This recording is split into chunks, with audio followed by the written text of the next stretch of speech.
Climate అయితే చల్లగా ఉంది కదండీ! మనమైతే వేడి వేడిగా, కారం కారంగా, కొంచెం పుల్లగా అయితే చేపల ఇగురైతే చేద్దాం. ఇదైతే వంజరం చేపలు. మీలో ఎంతమందికి వంజరం చేప తెలుసో కామెంట్ చేయండి. వంజరం అయితే చేపల ఇగురు మాత్రమే పెట్టుకుంటే చాలా టేస్టీగా ఉంటుంది. ఏ చేప పులుసు పెట్టుకోవాలో, ఏ చేప ఇగురు పెట్టుకోవాలో తెలిస్తే మనకి చేపల కూర వండడం వచ్చేసినట్లే. దీనికోసం ముందుగా ఉల్లిపాయలు, టమాటా మిక్సీ చేసేసాను.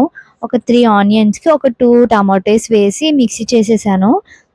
సో, ఫస్ట్ యాజ్ టీజ్‌గా పచ్చిమిరపకాయలు, కరివేపాకు అయితే లేదు. సో, పచ్చిమిరపకాయలు ఒకటి ఆనియన్‌లో బాగా వేయించిన తర్వాత ఆనియన్, టమాటా పేస్ట్ కూడా బాగా వేయించిన తర్వాత అందులోనే అల్లం వెల్లుల్లి పేస్ట్ కూడా వేసేసాను. ఇవన్నీ మగ్గిన తర్వాత అందులో చేపలు వేసేసి పైన ఉప్పు, కారం, జీలకర్ర పొడి వేసి మగ్గిన తర్వాత అయితే కొంచెం వాటర్ వేసేసి ఉడికించుకుంటే టేస్టీ అయిన చేపల ఇగురు. ఇందులో అయితే గసగసాల పొడి వేసుకుంటే కూడా చాలా బావుంటుంది.